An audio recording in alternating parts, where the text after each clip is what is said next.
Morning and welcome to JKSSB online tutorial. My dear, हम लोग start करने जा रहे हैं आज से करंट अफेयर की classes for your upcoming JKSSB exams.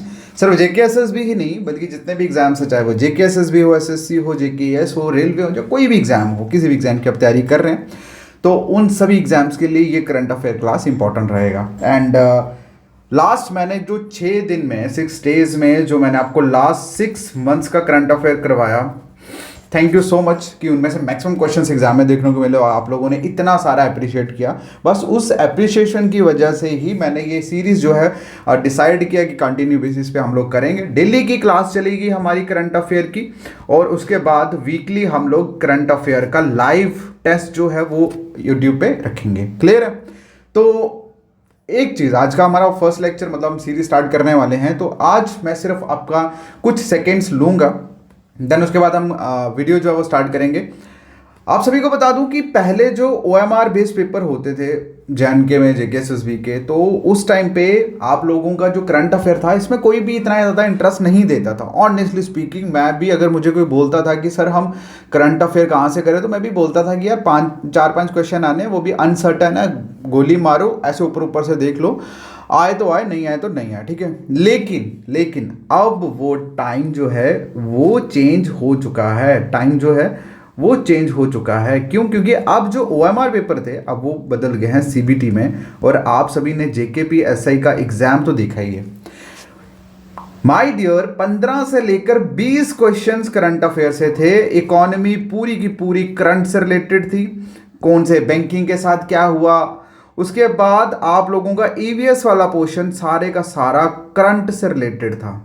तो आप लोग अब एक चीज़ जान लो और दिमाग में बैठा दो कि भाई अगर आपने करंट अफेयर डेली बेसिस पे नहीं करा तो प्रॉब्लम हो सकती है एग्जाम में, चाहे आप जितना मर्जी पढ़ के जाओ। मैटर नहीं करता आपने KS प्री क्वालिफाई किया है, आपने क्या किया, डजेंट मैटर। लेकिन अगर आपने डेली बेसिस पे करंट अफेयर नहीं पढ़ा तो ये आपके लिए एग्जाम के टाइम पे एक पहाड़ बन जाएगा जैसे आप कर नहीं पाओगे। तो इसीलिए इसी सिचुएशन और इसी बड़ी प्रॉब्लम को सॉल्व करते हुए मैं सतीश आप लोगों के लिए करंट अफेयर के डेली बेसिस पे क्लासेस लाने वाला हूं, और वीकली हम लोग लाइव सेशंस करेंगे सो दैट कि आपका टेस्ट जो है वो भी हो जाए। और करंट अफेयर की टेंशन छोड़ दो, मैं जितने भी क्वेश्चंस आप लोगों को करवाऊंगा, मैं ये नहीं कहता है मेरे लेक्चर्स देखो, बट इतना मैं जरूर श्योर करता हूं कि मैं जो भी क्वेश्चंस आपको कराऊंगा वो आपको एग्जाम में दिखेंगे। वो आपको 100% एग्जाम में दिखेंगे। 10 में से 7 क्वेश्चन तो दिखेंगे डेफिनेटली।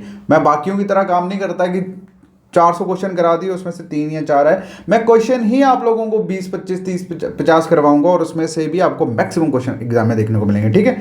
तो अब जितने भी कैंडिडेट्स इस फर्स्ट टाइम इस वीडियो को देख रहे हैं, पहले तो वो हमारा JKSSB का ऑफिशियल व्हाट्सएप ग्रुप जो है वो ज्वाइन कर लें। ऑफिशियल व्हाट्सएप ग्रुप ज्वाइन करने के लिए आपको मैसेज करना है 7006332724 पे। आपको हम लिंक प्रोवाइड कर देंगे, आप ज्वाइन कर लेना।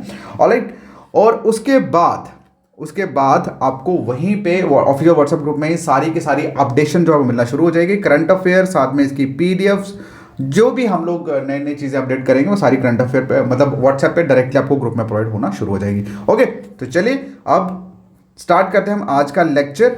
और मुझे उम्मीद है कि ये जो सीरीज मैं शुरू करने वाला हूँ आप लोग इस पर भरपूर साथ देंगे, सपोर्ट देंगे। जैसे अपने लास्ट वीडियोस में देखो होता पता है क्या, जब मैं वर्कआउट कर रहा हूँ आप सबके लिए, और आप लोग जो कर सकते हैं लाइक कमेंट शेयर अगर आप कर सकते हैं तो उससे मुझे ज़्यादा मॉरली बहुत ज़्यादा सपोर्ट मिलता है, ठीक है। तो चलिए स्टार्ट करते हैं आज का हमारा करंट अफेयर का सेशन। और हमारा फर्स्ट क्वेश्चन आप लोग देख सकते हैं स्क्रीन पे। हमारा जो फर्स्ट क्वेश्चन है, फर्स्ट क्वेश्चन में लिखा है कि सशस्त्र सीमा बल, ये SSB इंडियन बॉर्डर ऑर्गेनाइजेशन है हमारी, जिसे SSB भी बोला जाता है। सशस्त्र सीमा बल का जो राइजिंग डे है, सॉरी रेज क्या होता है, रेज होता है उगना, ठीक है। जैसे वो बोलते हैं ना sun rise in the east, है ना। तो इस तरह से यहाँ क्वेश्चन में पूछा गया है कि सशस्त्र सीमा बल SSB जो है इसका स्टार्ट कब हुआ था, ऐसे समझ लो इजी भाषा में, इसका कौन से दिन इसका जो राइजिंग हुआ था बनी थी, ठीक है। इसका जो आंसर है दैट इज 20 दिसंबर। क्या आंसर है? 20 दिसंबर, ठीक है।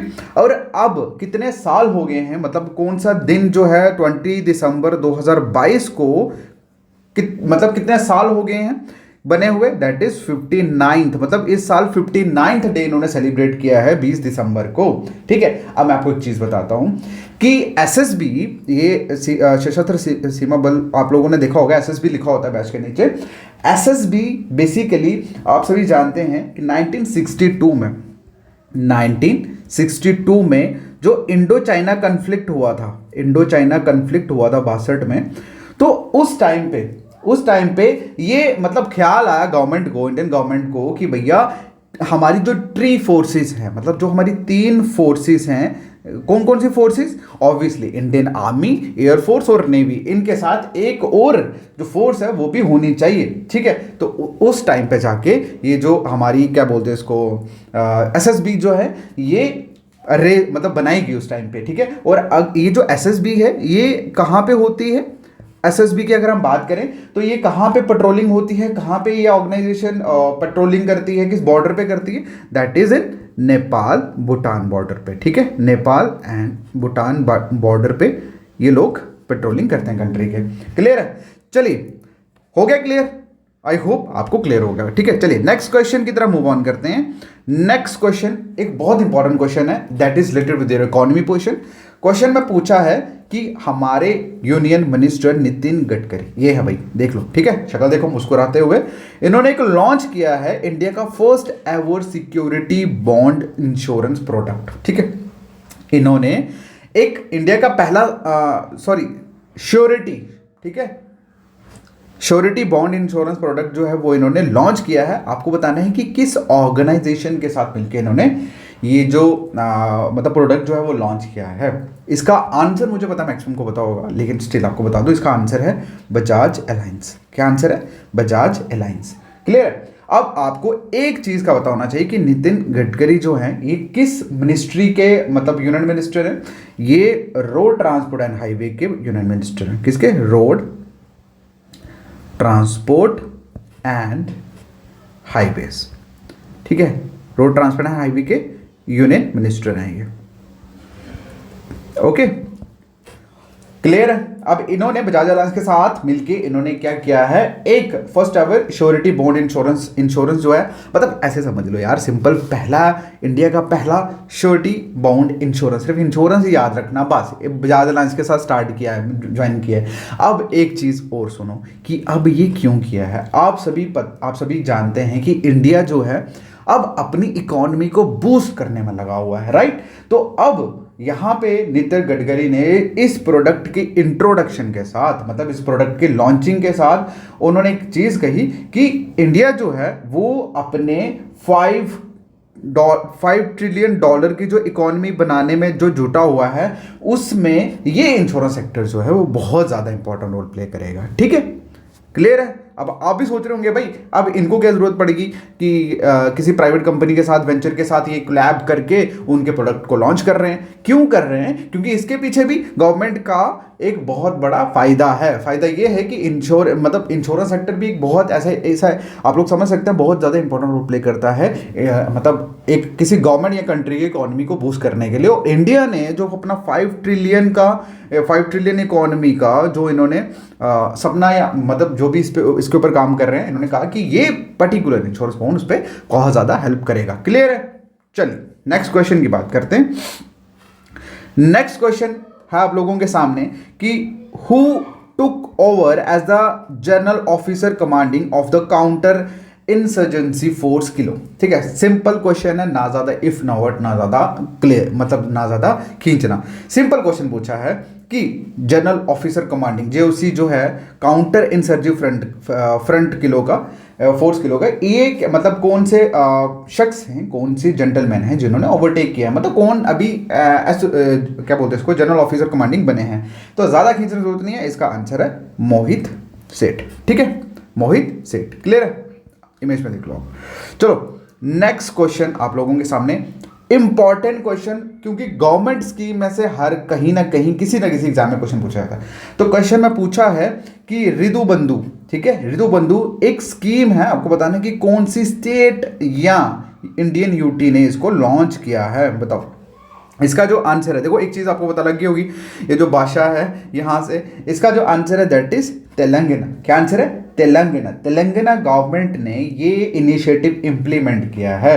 ओके, अब ये स्कीम बेसिकली क्या है? इस स्कीम में क्या है कि गवर्नमेंट जो है, ठीक है, सुनो, इसमें स्कीम में क्या है, गवर्नमेंट जो है वो एग्रीकल्चर इन्वेस्टमेंट प्रोवाइड करेगी। किसको? फार्मर्स को। किनको? फार्मर्स को। फार्मर्स को क्या करेगी? एग्रीकल्चर जो इन्वेस्टमेंट है वो उनको प्रोवाइड करेगी। ठीक है, अब कितनी प्रोवाइड करेगी इसमें जाने की घुसने की जरूरत नहीं है, लेकिन फिर भी बता देता हूं, दैट विल बी 10,000 पर एकड़। ठीक है, पर एकड़, लेकिन आपको ये याद करने की जरूरत नहीं है, ये सिर्फ ऐसे ही बता रहा हूं। ठीक है, और उसके बाद स्टेट गवर्नमेंट ने एक्चुअली उन्होंने एक प्लान किया है कितना इन्वेस्ट करने का, अराउंड 7,600 करोड़ को इन्वेस्ट करने का उन्होंने प्लान किया है। ठीक है, किसमें? फार्मर्स के बैंक अकाउंट में। ऑलराइट, तो यही है। बट आपको इसमें ज़्यादा देखो, एक चीज़ मैं बताऊं, मैं जो भी चीज़ें पढ़ाता हूं छोड़ता कुछ भी नहीं हूं, बट आपको ये भी बताता जाता हूं कि आपको क्या याद रखना है, क्या याद नहीं रखना। क्यों? क्योंकि अगर मैं सारी चीज़ें नहीं बताऊंगा तो आपके माइंड में डाउट रहेगा कि क्या पता इनको भूल गया ये चीज़ एक्सप्लेन करना। मैं सभी चीज़ें कराता हूँ, बट एंड में आपको ये भी बताता हूँ आपको करना क्या। आपको कुछ भी नहीं करना, बस आपको रिदु बंधु स्कीम के बारे में याद रखना। किस स्टेट ने इसको इनिशिएट किया, इंप्लीमेंट किया, दैट इज तेलंगाना। और किन के लिए किया? भाई फार्मर्स के लिए किया, बस खत्म कहानी। ठीक है, चलिए नेक्स्ट जो क्वेश्चन है, नेक्स्ट क्वेश्चन में पूछा है कि what is the name of fifth Scorpene submarine of project 75। पहले तो आप सभी को ये पता होना चाहिए सबमरीन होती क्या है। ये देख लो भाई, ये होती है सबमरीन, जो पानी के नीचे जाती है। ठीक है, चलती है, समुद्र के नीचे जाती है। अब बात ये है कि आपको सिर्फ नाम पूछा गया है यहाँ पे, फिफ्थ कॉर्पियन सबमरीन जो 75 प्रोजेक्ट का हिस्सा थी। क्या आंसर है इसका? इसका आंसर है INS वगीर। ठीक है, क्या आंसर है? INS वगीर। अब एक चीज मैं आपको बता दूं, INS का क्या मतलब होता है? INS का मतलब होता है इंडियन नेवी शिप। देखो, इंडियन नेवी शिप। क्लियर है? ओके, तो ये इसका आंसर है। ओके, डन है। चलिए, अब एक चीज और, अब ये इंडियन आर्मी को हैंड ओवर कब करी? ये करी 20 दिसंबर 2022 को। ठीक है, 20 दिसंबर 2022 को ये इंडियन नेवी को हैंड ओवर करी गई। ठीक है, चलिए next question, most important and related with your EVS section. ठीक है, EVS सब्जेक्ट। क्वेश्चन में पूछा है कि कौन सी country, which country is the host of UN biodiversity conference COP15। ठीक है, COP15 इस कॉन्फ्रेंस को शॉर्ट में बोला जाता है। ठीक है, तो क्वेश्चन पूछा है कि कौन सी कंट्री जो है वो होस्ट करने वाली UN बायोडाइवर्सिटी कॉन्फ्रेंस को। ठीक है, तो इसका जो आंसर है दैट इज कैनेडा। ओके, तो मतलब जो यूनाइटेड नेशन बायो, ये बेसिकली जिसको ऑफरली क्या बोला जाता है, मतलब इसको COP15 भी बोला जाता है। ठीक है, टेंशन मत लेना, दिमाग में ज़्यादा जोर मत लगाना, बस खुल के जब भी कभी कोई चीज़ पढ़नी है तो प्रेशर नहीं देना दिमाग पे, बस कोशिश करनी जितना सिंपल आप कर सको। इस UN बायोडाइवर्सिटी कॉन्फ्रेंस को आल्सो, इसको क्या बोला जाता है? ऑफन, मतलब इसको आमतौर पे क्या बोला जाता है? As COP15। ठीक है, ये चीज़ को याद रखना। ओके, और उसके बाद अगर हम बात करें तो मतलब जितने भी गवर्नमेंट है फ्रॉम अक्रॉस द वर्ल्ड, वो एक साथ मतलब मिले, गैदर हुए, उन्होंने मतलब ऑब्वियसली यार एनवायरनमेंट किसी के अकेले बंदे का तो है नहीं। आप सिंपल सी बात है, मैं अपना घर बड़ा अच्छा खासा रखूं, मेरे पड़ोसी गंद डाल रहे हैं तो कहीं ना कहीं मुझे तो इफेक्ट होगा। सो दैट्स वाई सभी कंट्रीज, अब पोल्यूशन जो है नॉर्मली सभी लोग कलेक्टिवली उठा रहे हैं। तो इसमें क्या होता है, जितनी भी गवर्नमेंट्स होती हैं वो सारी गैदर होती है। गवर्नमेंट नहीं गैदर होती भाई, गवर्नमेंट के जो ऑफिशियल्स होते हैं, IFS जो होते हैं वो गैदर होते हैं। उसके बाद कुछ जो सेट कुछ गोल्स जो हैं वो सेट किए जाते हैं फॉर द नेक्स्ट डिकेड लगा लो या कुछ सालों के लिए लगा लो, और फिर उसके ऊपर काम किया जाता है। ठीक है, क्लियर है? चलिए, अब एक चीज़ और मैं आपको बता दूं कि अभी जो कॉन्फ्रेंस हुई इसमें एक एग्रीमेंट हुआ। एग्रीमेंट क्या था? एग्रीमेंट हुआ जिसमें उन्होंने कहा कि दे विल इन्वेस्ट $20 बिलियन किसमें? इन बायोडाइवर्सिटी असिस्टेंट, मतलब बायोडाइवर्सिटी को मेंटेन करने के लिए, इंप्रूव करने के लिए मतलब 2030 तक। ठीक है, एक डिकेट का क्या मतलब होता है ये बताओ? डिकेट जो होता है that's a period of 10 years. ठीक है, 10 ईयर्स। तो अभी मैंने आपको क्या बताया UN बायोडाइवर्सिटी कॉन्फ्रेंस में कि इसको ऑल्सो नोन एज COP15, ठीक है। और उसके बाद गोल जो है सेट किए जाते हैं सो दैट कि एनवायरनमेंट को अच्छा क्लीन रखा जाए। उसके बाद इस एग्रीमेंट में क्या हुआ कि $20 बिलियन की एक इन्वेस्टमेंट जो है वो नेगोशिएट हुई, जिसमें उन्होंने कहा कि यूज़ किया जाएगा बायोडाइवर्सिटी के असिस्टेंट के लिए बाय 2030 तक। क्लियर? चलिए नेक्स्ट क्वेश्चन की तरफ मूव ऑन करते हैं। नेक्स्ट एक चीज़ वैसे याद रखना, जिस बंदे में पेशेंस नहीं है वो बंदा लाइफ में कुछ नहीं कर पाएगा। अगर आप मतलब बहुत जल्दबाजी में हो, आपको बहुत अच्छी अच्छी चीज़ें बिल्कुल शॉर्ट में चाहिए, तो आप ज़िंदगी में कुछ भी नहीं कर पाओगे। याद रखना, पूरी ज़िंदगी सिर्फ शॉर्टकट ही ढूंढते रहोगे। ओके, तो इसीलिए थोड़ा सा सक्सेस का सबसे पहला रूल है पेशेंस। अगर आपके अंदर पेशेंस, आप कभी नहीं लाइफ में आप हारोगे नहीं कभी ज़िंदगी में, ठीक है। तो मैं एंड में बताऊंगा इसका। चलिए नेक्स्ट क्वेश्चन जो है that is what is the name of P-15B stealth guided missile destroyer, ठीक है, commissioned into the Indian navy. मतलब आपको नाम बताना है, एक ऐसी चीज कमीशन हुई है जो क्या है, मिसाइल डिस्ट्रॉयर है। क्या? मिसाइल डिस्ट्रॉयर है। आप और नेक्स्ट क्वेश्चन है कि इंडियन नेवी को हुई है, तो ऑब्वियसली वॉरशिप के रिलेटेड ही होगी, इंडियन वॉरशिप के रिलेटेड ही होगी। तो इसका जो आंसर है दैट इज INS मोरमुगाव, ठीक है, INS मोरमुगाव। अब ये बेसिकली मतलब मोरमुगाव जो है ये क्या है, ये एक मतलब वो मिसाइल गाइड की जाती है ना, मतलब एक टारगेट किया जाता है मिसाइल के ऊपर, लगाओ तो फाइनली ख़त्म।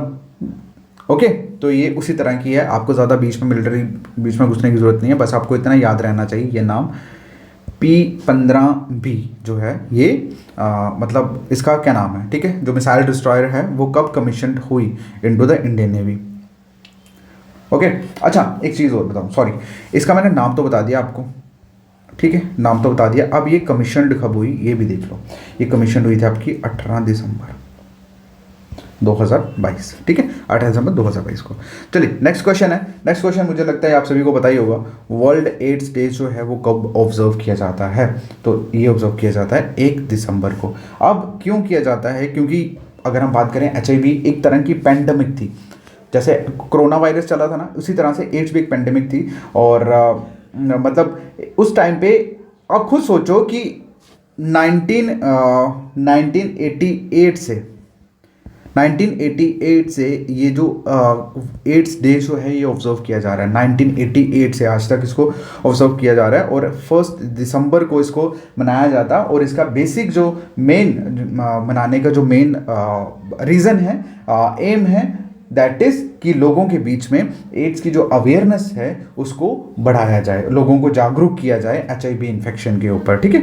चलिए नेक्स्ट क्वेश्चन है, क्योंकि इसकी वजह से भी बहुत सारी डेथ्स हुई थी, सो दैट्स वाई इसको भी पैंडेमिक जो है वो बोला गया, ठीक है। चलिए नेक्स्ट क्वेश्चन है अवार्ड के रिलेटेड, इंपॉर्टेंट नेक्स्ट क्वेश्चन है अवार्ड के रिलेटेड। क्वेश्चन पूछा गया है कि एम्बेसडरी ऑफ पीस अवार्ड जो है वो किनको रिसीव हुआ है यूएस में, किनको रिसीव हुआ है यूएस में, ठीक है। चलिए इसके जो आंसर है दैट इज श्री श्री रविशंकर। ये देख लो आप, ठीक है, ये देख सकते हो आप, श्री श्री रविशंकर इनको मतलब ये अवार्ड जो है वो मिला है, ठीक है। चलिए अगर हम बात करें तो ये जो अवार्ड है ये किनके द्वारा दिया जाता है, ये किनके द्वारा दिया जाता है? It was given by National Civil Right Museum, National Civil Right Museum, ठीक है, इन यूएस सिटी ऑफ, कौन सी सिटी में? यूएस सिटी ऑफ मैम्स, ठीक है, मैम्स सिटी में। क्लियर है? अब ये जो श्री श्री रविशंकर जी है, इनको ये अवार्ड जो है वो दिया है, ठीक है, मिनिस्ट्री ऑफ पीस को अवार्ड दिया है। कब, किसके लिए दिया है? इन्होंने एक ग्लोबल कैंपेन, एक इन्होंने ग्लोबल कैंपेन जो थी वो लॉन्च करी थी, ठीक है, ग्लोबल कैंपेन इन्होंने लॉन्च करी थी। एक सेकेंड, कैंपेन की स्पेलिंग लिख दूं? सच बात बताऊं, मेरी हाथ, मैं कोशिश कर रहा हूँ जितनी तेज़ बोलता हूँ, जितनी जल्दी बोलता हूँ, उतना हाथ भी जल्दी चलाऊँ, तो जल्दी के चक्करों में स्पेलिंग हमेशा गलत हो जाता है, बट कोई ना, धीरे धीरे सेट हो जाएगा सब, ठीक है। इन्होंने एक ग्लोबल कैंपेन स्टार्ट करी थी जिसका नाम था आई स्टैंड फॉर पीस, ठीक है।